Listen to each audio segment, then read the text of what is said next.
Bienvenidos a esta nueva transmisión en vivo que siempre hago con el abogado Javier Montano Miranda para esclarecer sus preguntas, sus dudas de acuerdo a lo que tiene que ver con materia migratoria. Hoy vamos a hablar un tema que es súper interesante y quiero que todos que se vayan conectando, ya veo que se están conectando, gracias a todos por unirse. Miren, este tema de hoy con mi abogado es súper interesante y quiero que me acompañen porque vamos a hablar si podemos nosotros adelantar nuestra cita de asilo. Yo sé que muchos de ustedes, los que me siguen, tienen TPS aprobado y también tienen su asilo pendiente. Entonces, el tema que vamos a hablar hoy con el abogado, que es yo creo que aprovechen esta información porque es como una asesoría gratuita que él les va a dar, es explicarles si es posible para ustedes adelantar su caso de asilo. Porque una de las cosas que siempre me dicen, Luis, yo tengo 8 años esperando, tengo 9 años esperando. ¿Cómo hago yo para hacer eso, no? Y vamos a tener al abogado Javier Montano Miranda que nos va a hablar sobre este tema. ¿Ok? A ver, dame un segundito por aquí. A ver. Hola Javier, ¿cómo estás? Estimadísimo Luis Moros, conferencista, escritor, Y todo colu- más. columnista, etcétera, etcétera. ¿Cómo estás, Bien, estimado? ¿y tú? ¿Cómo está todo? Muy bien, bueno, muy contento de estar aquí contigo nuevamente. Estuve desaparecido la semana pasada por un tema de trabajo. Tuve la oportunidad de viajar a México, pero todo muy bien, gracias a Dios, con mucha positividad. Ah, buenísimo, buenísimo. Mira, yo quiero que te voy a dar el piso para que nos ilustres sobre el tema de hoy. Em, a ver, cuéntanos qué nos tienes para hoy y que estoy seguro le va a importar muchísimo a la comunidad. Bueno, sí, una pregunta que estamos teniendo cada vez más en la oficina es el tema de la espera en los casos de asilo. Mucha gente, bueno, como tú sabes, entró no solamente de Venezuela, sino otros países y tiene pues la inquietud de su caso, de su aplicación de asilo. Recordemos que una persona que aplica un asilo, a partir de que aplica, entra en lo que es un estatus autorizado, un periodo autorizado. O sea, básicamente estás en un limbo mientras el Departamento de Inmigración toma una decisión. En tu caso, imagínate que tú entras como turista, tienes sus 6 meses para entrar, para permanecer en Estados Unidos, sometes tu aplicación de asilo y el asilo, a partir de que se te venció tu I-94, tus 6 meses, ese asilo te está protegiendo bajo un periodo autorizado. No es estatus legal, como ya hemos platicado muchas veces, pero es un estatus autorizado. Ahora, mucha gente tiene la inquietud de, bueno, ¿qué va a pasar con mi caso? ¿Lo debo adelantar? ¿Tengo TPS? ¿Eso me va a afectar? O sea, entiendo la La frustración, preocupación. Ujú. claro, pero muchas veces es como, ten cuidado de lo que quieres, ¿no? Muchas veces ten cuidado de lo que deseas. Por ejemplo, existe la posibilidad de adelantar un asilo, pero ponte a pensar, hay asilos que lamentablemente no son buenos. Y, recordemos que la Pero, aplicación pero antes de ir de- por ahí, quiero que me ayudes a educar a nuestra audiencia y definir qué es un asilo bueno y qué es un asilo que no es bueno. bueno, es una pregunta cargada, ¿no? Y compleja, pero básicamente un asilo Fundamentado. como mínimo debe de tener un miedo fundado en cinco miedos. Es raza, religión, nacionalidad, opinión política o participación en un grupo social específicamente determinado. Ya hemos hablado anteriormente, no todo miedo es protegido por la ley de inmigración Ujú. y aparte, recordemos que el asilo debes de aplicar dentro del año que tú entraste, salvo que entres en alguna de las excepciones. Entonces, cada asilo obviamente es un universo, Claro. pero la verdad es de que solamente un abogado que se dedique a esto te puede decir si realmente tu asilo tiene las bases para ser adjudicado positivamente. Recordemos que tenemos que quitar el ego y tenemos que quitar el sentimiento muchas veces y la pasión que le tenemos a nuestro caso por ser muy personal.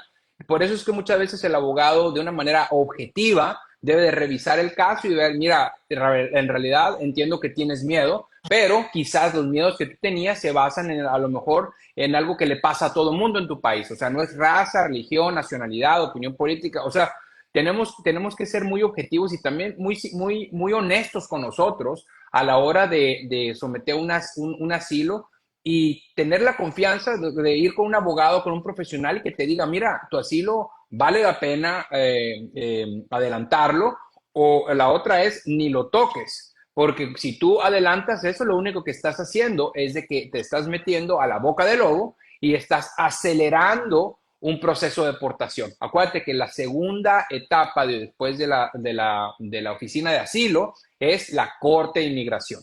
Entonces, imagínate que una persona, por ejemplo, que estuvo, por ejemplo, un ejemplo en Venezuela, que fue una marcha o fue parte del COPEI, por ejemplo, pero nunca le pasó nada. Pues la verdad, esa persona difícilmente va a calificar un asilo. Esa persona a lo mejor quizás nunca sufrió una Aunque, amenaza. aunque, ¿Mm? aunque haya participado. Depende, porque no todas las personas que han participado sufrieron daños. No todas las personas que han participado pueden justificar un miedo anterior Claro. o un miedo o la gran posibilidad de un miedo futuro. Entonces, por eso digo, es muy importante revisarlo y nuevamente con un abogado de inmigración, una persona que se dedique a esto, que estudie la ley y que sepa al menos los fundamentos básicos. Nosotros en la oficina tenemos muchas solicitudes de gente que nos pide adelantarle su cita de asilo porque quiere saber, quiere salir, sí, quiere definir si se queda o con el asilo o no se queda con el asilo. Esa es mi opinión. En casos así, la verdad, yo personalmente, yo no adelanto casos donde yo pienso que lo van a perder. Yo siento que lo que estoy haciendo, le estoy haciendo un disservice, por decirlo en inglés, a mis clientes cuando estoy adelantando algo que yo sé que va a tener resultados negativos. Ahora, mi pregunta sería, ¿qué puede hacer esa persona? Porque hay personas que están conscientes de que no cumplen con esos 5 miedos. Sí, Pero también ponte, no sé, su hijo se quiere ganar una beca y quiere ser residente, pero sabe que hay gente que espera esos 9 años, 8 años, porque sabe que si le llega la entrevista, no van a pasar el filtro. ¿Qué le entiendo. recomiendas a esa persona? ¿O se puede hacer algo cuando una persona tiene un caso que no está bien fundamentado, que no está bien hecho, y se puede cambiar de estatus? Sí, bueno, primeramente es, por ejemplo, el caso de Venezuela, TPS. Es sumamente importante que las personas que han aplicado el TPS y que tengan un asilo pendiente, por favor, consideren someter un TPS porque recordemos que el TPS es estatus legal. O sea, imagínate, tú estás saltando de ese estatus autorizado, de ese periodo autorizado que te da el asilo pendiente a un estatus legal. Entonces, una persona que esté en estatus legal no va a ser deportada. Entonces, de entrada, el asilo lo estás haciendo a un lado mientras tu TPS se está desarrollando. De hecho, la mayoría de los casos de asilo, de asilo venezolano, en las cortes son terminados, o sea, son desechados porque el juez y el fiscal saben que aunque les den una orden de deportación, esa gente no va a ser deportada porque el TPS va más allá de una orden de deportación. Entonces, yo lo que le recomendaría a esa gente, primeramente, revisarlo con un abogado de inmigración para ver si realmente vale la pena adelantarlo. Segundo, TPS. Tercero, buscar otras alternativas. Nosotros hemos hablado anteriormente acerca de alternativas como certificación laboral, hemos hablado también de EB1, que es habilidades extraordinarias, EB2, interés nacional, quizás, y eso es muy común, muchas veces hay gente que tiene tanto tiempo en los Estados Unidos que sus hijos ya se casaron y ahora son residentes y están por obtener su ciudadanía. Bueno, muchas veces en lugar de adelantarlo, mejor espérate que tu hijo Claro. se haga ciudadano para que te pida. Entonces, o sea, pero o la otra es muchas veces las personas han sufrido ataques violentos y pueden aplicar en los Estados Unidos y pueden aplicar una visa U. Pero ese abanico de soluciones, la verdad que solamente te lo puede un abogado.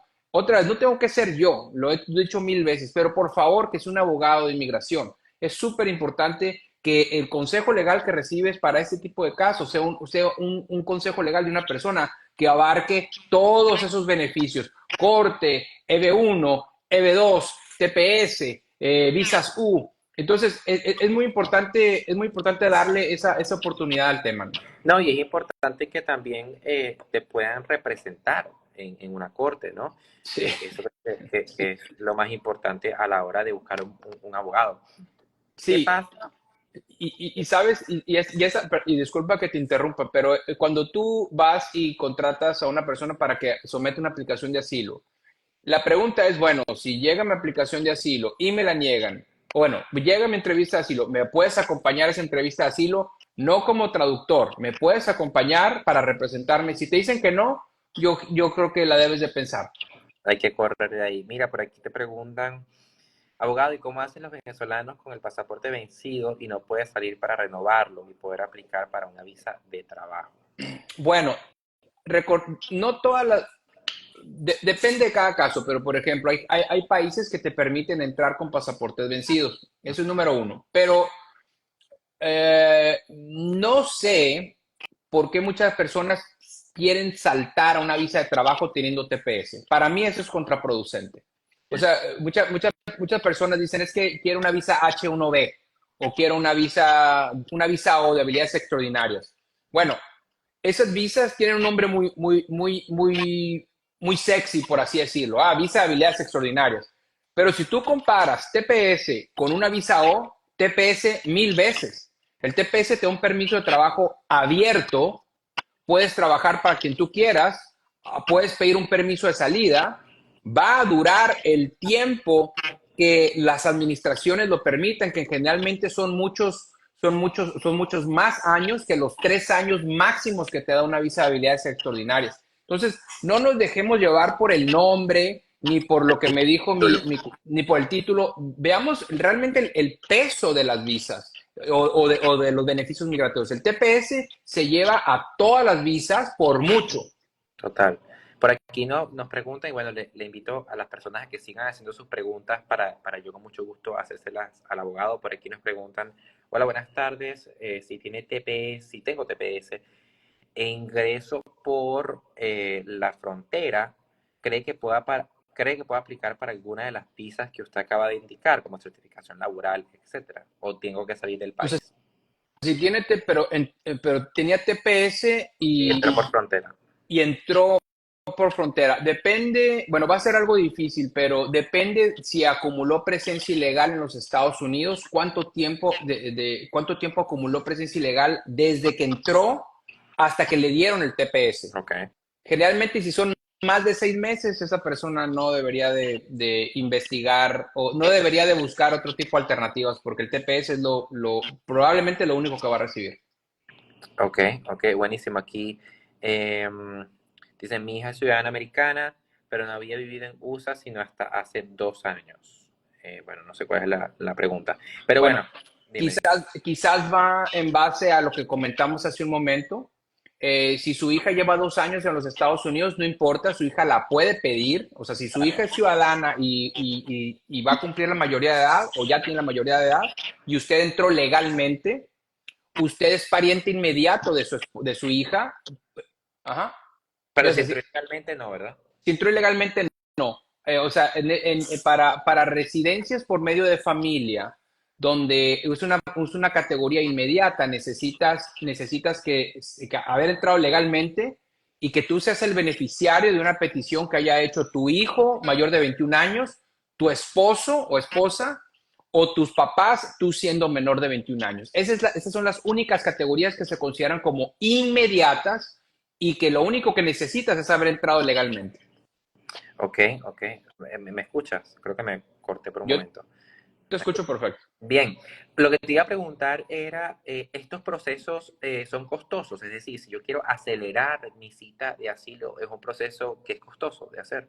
No, generalmente no. Bueno, yo lo que hago es primero, yo primero prefiero revisar el expediente inicialmente para ver si realmente puedo acelerar el proceso o si quiero yo acelerar el proceso. Una vez que reviso el caso, es cuando yo ya determino si realmente lo vamos a acelerar o no. Pero no, no son procesos caros. De hecho, en nuestra oficina tenemos esa póliza de primero revisar y ver si realmente esto va a prosperar. Y de hecho, a mis casos de asilo, yo exijo ir con mis clientes a la entrevista de inmigración. O sea, y creo que debería ser una norma. Cuando tú estás contratando una oficina de abogados para someter una aplicación de asilo, tú no quieres ir solo a esa entrevista, porque recordemos que de eso va a depender si te mandan a la corte de inmigración o no. Entonces, el abogado no solamente te tiene que preparar, sino también te tiene que acompañar a esa entrevista, porque, dígame. No, no, no, sigue, sigue, sigue. Porque imagínate, de eso, en muchas veces, y de hecho, la gran mayoría, y poniendo el ejemplo del venezolano, la gran mayoría de los asilos que nosotros vemos en mi oficina, que pasaron por la oficina de asilo, bueno, no la gran mayoría, pero un gran número fueron asilos que, en mi opinión, debieron de haber sido aprobados en esa instancia. Pero cuando fueron a esa entrevista, no sabían qué les iban a preguntar, no sabían cómo decir el testimonio, no sabían, se intimidaron. Entonces, es importante prepararse, tomarle la importancia a este tema. Y por eso es que yo siempre insisto, contraten un abogado, es la mejor inversión que van a hacer en su vida. Para este proceso, recordemos que todos los problemas, absolutamente todos los problemas en los Estados Unidos, se pueden mejorar o se pueden empeorar dependiendo de tu estatus migratorio. Total. Entonces, por favor, hagamos conciencia, contrate un abogado y obviamente el abogado no puede garantizar nada, no puede garantizar el resultado, pero te aseguro que vas a dar una mucho mejor entrevista cuando tú sabes de antemano cómo se va a desarrollar esa cita. Y eso me llevaba a mi próxima pregunta para la gente que se está uniendo, pues estamos hablando de la posibilidad de adelantar tu cita de así que si tienes asilo pendiente, esto puede ser una entrevista que te interese. Te iba a preguntar si nos puedes dar brevemente cuáles son las consecuencias que puede tener una persona común si decide pues pensar, bueno, me quiero ahorrar un dinerito, no quiero contratar a un abogado porque es muy costoso, no tengo el dinero, no quiero pedir un préstamo o X la razón, yo prefiero hacerlo solo. Sí. Uno es, puedes adelantar tu cita solo y Sí. dos, ¿cuáles son las consecuencias de hacerlo solo sin una guía legal? Bueno, ¿lo puedes hacer solo? Sí. Recordemos que casi todos los procesos migratorios supuestamente se pueden hacer de una manera Autónoma. correcto, o sea, casi todos los procesos tú los puedes hacer por sí solo. Ahora, en mi opinión, la información que aparece en la página de inmigración y también lo que vemos en social media, para mí es como false advertisement. O sea, por ejemplo, en la página de inmigración lo manejan de una manera pues muy didáctica y muy fácil, no importa, aplica, tú lo puedes hacer solo. Pues sí, pero es el tipo de casos de que cuando el problema explota, lo que tú quieres es tener al abogado enseguida de ti. Cuando tú estás en esa entrevista y que, por ejemplo, te diste un testimonio, ¿y qué pasa si el oficial te dice, sabes que el testimonio que tú diste se contradice con lo que tú dijiste cuando tú entraste hace 9 años? ¿Qué haces? Ahí es... No, olvídate, te bueno, llamas.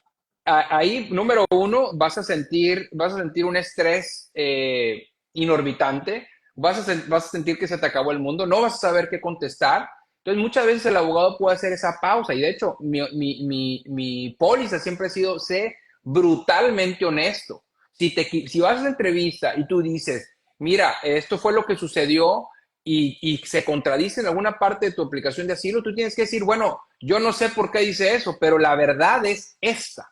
Yo no sé, a lo mejor me equivoqué a la hora de escribir, pero la verdad es esta. Si tú tienes esa cara y tienes esa actitud de ir a hablar con un oficial de inmigración de una manera organizada, de una manera profesional y siempre diciendo la verdad, vas a tener muchas más posibilidades de ganar. Y no solo eso, ese es mi trabajo. Mi trabajo es asegurar que sea profesional, que sea organizada y que digas la verdad. Totalmente. Entonces, pero ¿qué pasa? Cuando llegamos a esa entrevista, que nos van a hacer preguntas de algo que sucedió hace 10 años, número uno, se te va a olvidar todo. Cuando tú entras a esa oficina, se te olvida todo, independientemente de que hayas sido abogado en tu país o que hayas sido CEO o CFO, se te va a olvidar todo porque no estás acostumbrado a eso, lamentablemente. Pero para eso es el abogado, para darte esa confianza de decir, mira, lo que estamos haciendo es legal, no estamos diciendo mentiras y vamos a presentar el mejor caso que podamos presentar porque tienes las bases para hacerlo. Ahora, van a tomar una decisión que está fuera de nuestro control, pero al menos date esa oportunidad de presentar el mejor caso, porque otra vez, la mayoría de estos casos que nosotros vemos, o un gran número otra vez, son casos que en mi opinión debieron ser ganados en la primera instancia. Casos de familiares de políticos importantes y sonados en Venezuela que pierden sus casos en la oficina de asilo número uno, por el ego, número dos, por no organizarse, y número tres, porque piensan que porque vienen de un país específico, piensan que ya le llevan de ganar. Para nada. Y también sucede mucho que es pues mala praxis legales, o sea, una mala Total. reputación y eso hace que pierdan el caso. Mira, por aquí me hacen una pregunta que creo que es súper interesante y te la quiero hacer. Me dicen Macvis81, Magda Becerra. Dice, si a mi hija le negaron el TPS por abandono de caso, motivado que no pudo asistir a cita de huellas porque nos mudamos y no hicimos el cambio a tiempo, ¿crees que es posible que podamos volver a aplicar o qué se puede hacer cuando faltas a tu cita? Reaplica. Ok. O sea, muchas veces esto sucede mucho. Lamentablemente el correo no es muy eficiente muchas veces y lamentablemente mucha gente está esperando su cita y nunca le llega después lo único que le llega es la negación. Que vuelva a aplicar y que vuelva a explicar. Y de hecho, lo más seguro es de que le van a preguntar después qué fue lo que sucedió, pero yo creo que esos son casos que se pueden ganar porque todavía estamos en tiempo. Sí, yo siento que debería hacerlo inmediatamente. Pregunta, Recuerda, pregunta rápida. Si a mí me niegan el TPS, ¿tú puedes volver a aplicar? sí, Ok, sí. ok. Si te niegan el asilo, no puedes volver a aplicar asilo. Pues, cuando tú aplicas al asilo, recordemos que cuando aplicas al asilo, primero es un asilo afirmativo. O sea, tú estás en Estados Unidos y dices, quiero someter un asilo afirmativo ante la oficina de asilo. Después de esa oficina de asilo, cuando te pasan a la corte de inmigración, si no ganas el caso, entonces ahora es un asilo defensivo, ahora te estás defendiendo. Ujú. En esa instancia, en realidad tú estás reaplicando al asilo, porque aplicaste en la oficina de asilo, te lo negaron y ahora estás reaplicando nuevamente al asilo, donde puedes someter nuevas evidencias, testigos y puedes también aclarar por qué te equivocaste tanto en la aplicación, con la oficina de asilo. Por eso es de que desde el principio se debe contratar a un abogado para tratar de evitar que escale tu problema. Ujú. Por aquí nos ponen, tengo TPS, nos escriben, mejor dicho, tengo TPS, ya hice uso del permiso de viaje. ¿Qué opciones tengo para cambiar de estatus? Bueno, el TPS, como he mencionado, generalmente es el mejor estatus que puedes tener de manera de no inmigrante. O sea, recordemos que son un estatus de no inmigrante, o sea, no estás pasando a la residencia. Ahora, ¿qué opciones en este tipo de casos? Si esta persona tiene a lo mejor una posibilidad de que exista una compañía en los Estados Unidos que le quiera patrocinar la residencia por medio de una certificación laboral, eso es generalmente son procesos muy orgánicos donde una persona puede saltar del TPS a la residencia. Porque acordemos que esta persona, desde su última entrada, ya está en estatus legal y siempre ha estado en estatus legal desde su última entrada. Entonces eso generalmente te permite aplicar a la residencia por medio de empleo. Entonces esta persona, si tiene un patrocinador, debería de considerarse una certificación laboral. Nosotros hacemos de estos procesos también, certificaciones laborales, y bueno, y como manejamos el tema de corte y también manejamos el tema de habilidades extraordinarias, CB2 y EB1, pues creo que podemos apoyar ese tipo de casos. De hecho, si alguna persona quisiera hablar más detalle de su caso, si pone la palabra asesoría en el chat, nosotros lo podemos contactar para platicar más a fondo, pero otra vez, puede ser cualquier abogado y yo trato de ser muy claro. Todos los abogados tienen un estilo distinto, pero a final de cuentas somos abogados y tenemos la obligación de decir la verdad, de ser profesionales. Y bueno, y de eso es algo que sí te podemos decir que en mi oficina somos eso y aparte brutalmente honestos. Si se puede hacer algo, se dice y si no se puede hacer, pues también se dice. No, y yo soy testigo de eso. Mira, para la gente que quiera tomar o llamarte o hacer consultas contigo, ¿me puedes indicar el número de teléfono para colocarlo aquí? Claro, el de WhatsApp, que es en mi opinión es el más efectivo, es 786-448-0951. Repito, 786-448-0951. Y bueno, y también escribiendo asesoría, aquí podemos también apoyarlos con eso. Y fíjate que volviendo un poquito al tema de adelantar casos y todo esto, eh, no solamente otra vez, no solamente es decir, es que voy a adelantarlo para ver si me quedo en los Estados Unidos o no. Otra vez, cuidado con eso, porque adelantar un caso no solamente vas a perder el caso si tienes un mal asilo, sino que te van a poner en deportación. Entonces, Total. y en deportación, en lo que cierras tu caso, se te va, bueno, vas a tener el estrés de tu vida durante esos meses, ¿no? Porque a final de cuentas es discrecional si cierran el caso o no. Entonces, seamos coherentes, seamos conscientes, precavidos y no solamente pide una asesoría, pide varias asesorías y con la persona que más te identifiques, contrátalo, pero contrata un abogado desde el principio.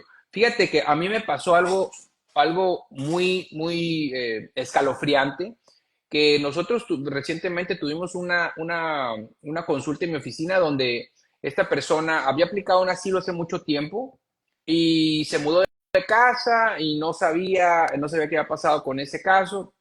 Viene la persona conmigo, lamentablemente había aplicado un permiso de trabajo y pudimos encontrar que la persona había sido deportada. Se enteró en mi oficina que tenía años de deportado, porque acuérdate que cuando una persona aplica el asilo y no se presenta a la oficina de asilo, lo mandan inmediatamente a la Corte de Inmigración Claro. y cuando no te presentas a la Corte de Inmigración, te ordenan deportado en ausencia. O sea, esa leyenda urbana de que es que yo tengo que firmar mi deportación, eso no existe. El juez la firma con tremenda facilidad.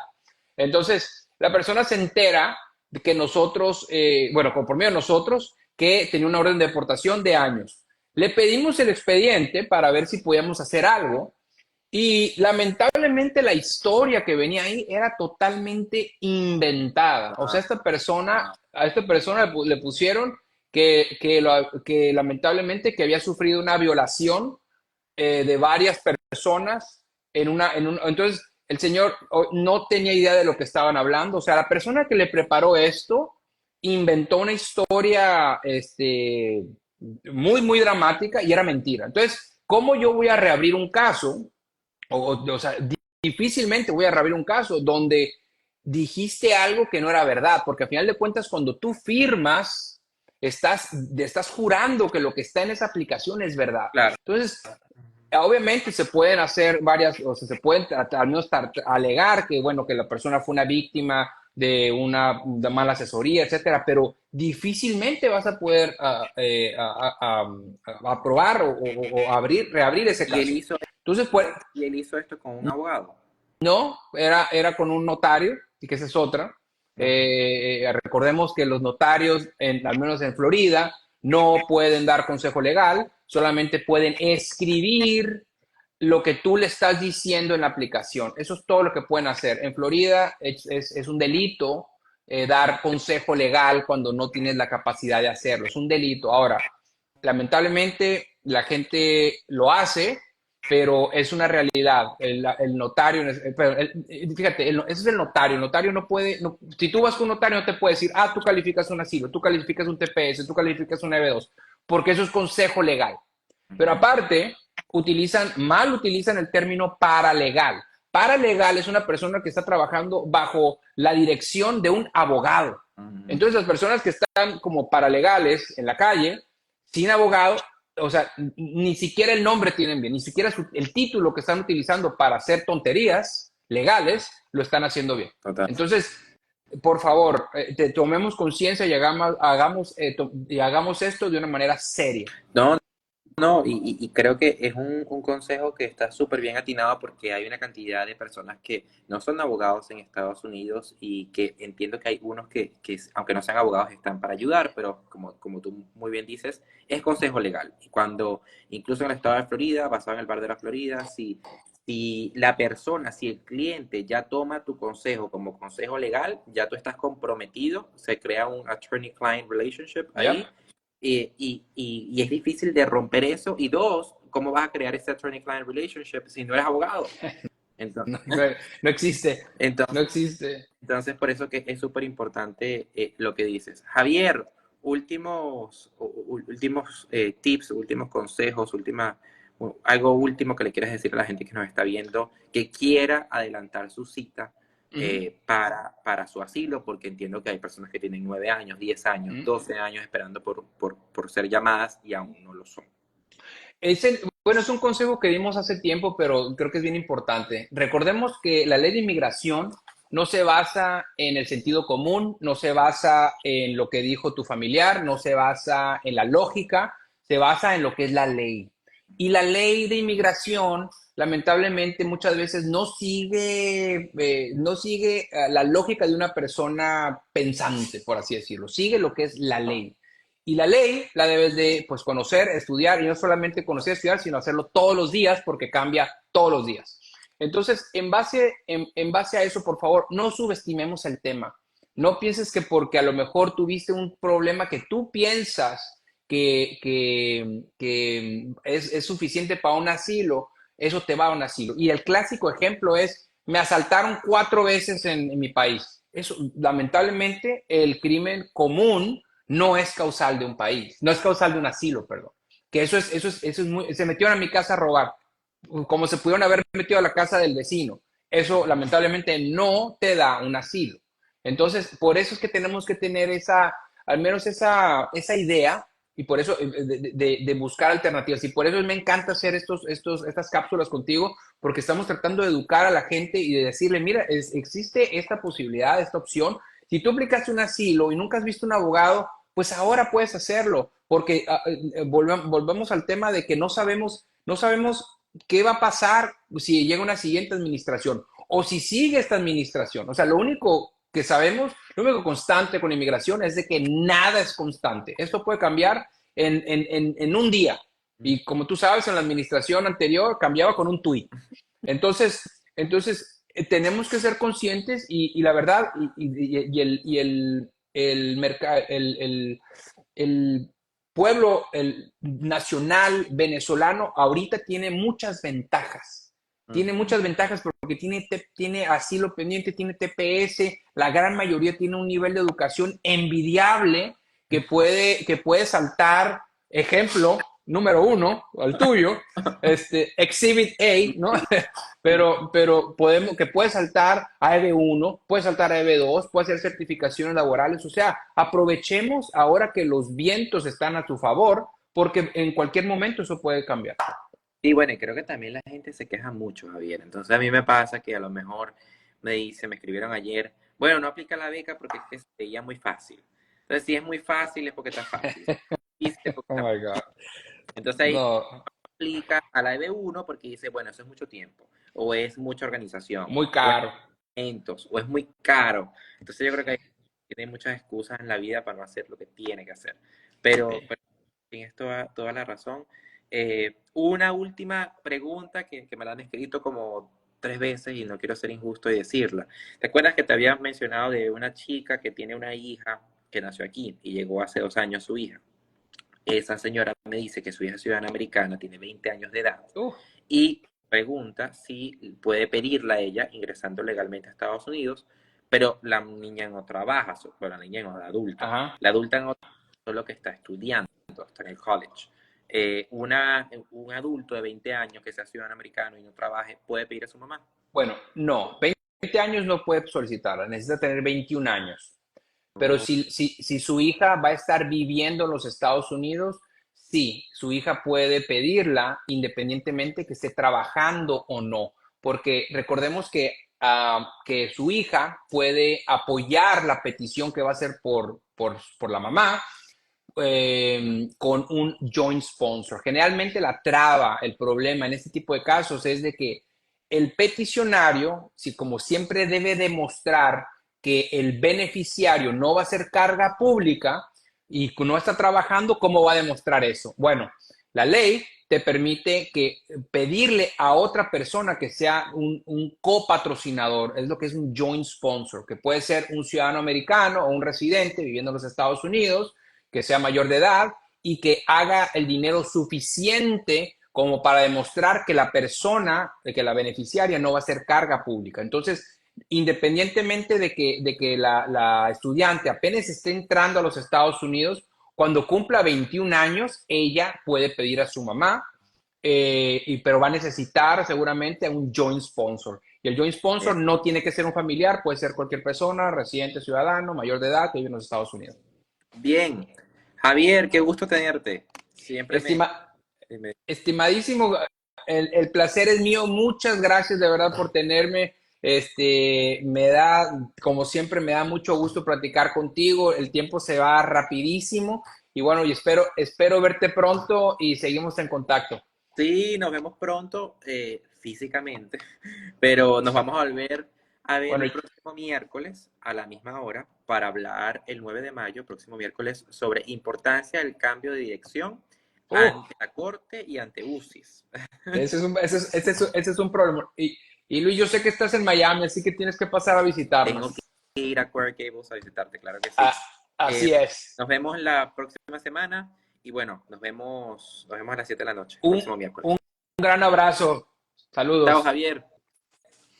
Ahí estaba Javier Montana Miranda, mi abogado de inmigración, y lo digo con responsabilidad, porque mucha gente a veces dice, es que, bueno, pero es que Luis tiene, y me han escrito muchísimos abogados y paralegales y preparadores de documentos migratorios pidiéndome que los entreviste y que tengamos esta información.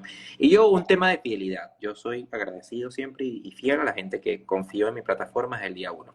Y dos, bueno, porque es que yo con Javier he estado por un largo tiempo y yo puedo ser testigo de su profesionalismo, porque ha sido mi abogado. O sea, yo no te recomiendo a Javier porque a mí me sale recomendártelo, no, te lo recomiendo porque lo conozco. Así que nos vamos a ver con él la próxima semana. A toda la gente que me está hablando de becas, yo respeto muchísimo. Este es el espacio netamente que yo dejo para el abogado y para ustedes que hagan sus preguntas sobre migración y también porque las becas tienen que ver mucho con el tema migratorio. Así que respeto eso. Toda la gente que me está escribiendo sobre becas, yo voy a hacer un live esta semana cuando tenga un tiempito y hablamos de becas. Pero este espacio, este miércoles, todos los miércoles a las 7, por respeto, es un espacio para el abogado y para temas migratorios. Pero cualquier cosita me escriben por DM y yo ahí en un brinco les contesto. Ya saben, próximo miércoles vamos a hablar sobre otro tema interesante. Recuerden que yo siempre les digo a toda mi comunidad, uno, vean esto en diferido, compártanlo, comenten, pero también cuando estén en vivo, aprovechen de hacer las preguntas al abogado, porque se están ahorrando un dineral en una consulta. O sea, ustedes pueden, miran, si es algo cortico, tengo una duda, pum, lo lanzamos en el chat y así yo le hago la pregunta a Javier. Obviamente no alcanzo a todas las preguntas por tema de tiempo. Por aquí me ponen gracias, muy buen programa. Gracias a ti por estar presente. La próxima semana lo vamos a tener igualmente. Y nada, eso. Cortico antes de irme. Próximamente nos estaremos presentando en Nueva York, Utah y Jacksonville con la conferencia Aprenda a ganar una beca sin morir en el intento. Y bueno, ya ahí estaré poniéndole más información sobre becas y más información sobre programas de verano, pasantías, trucos, cómo hacer el ensayo, etcétera. Pero eso lo vamos a hacer entre esta semana y la próxima semana. Los quiero, cuídense.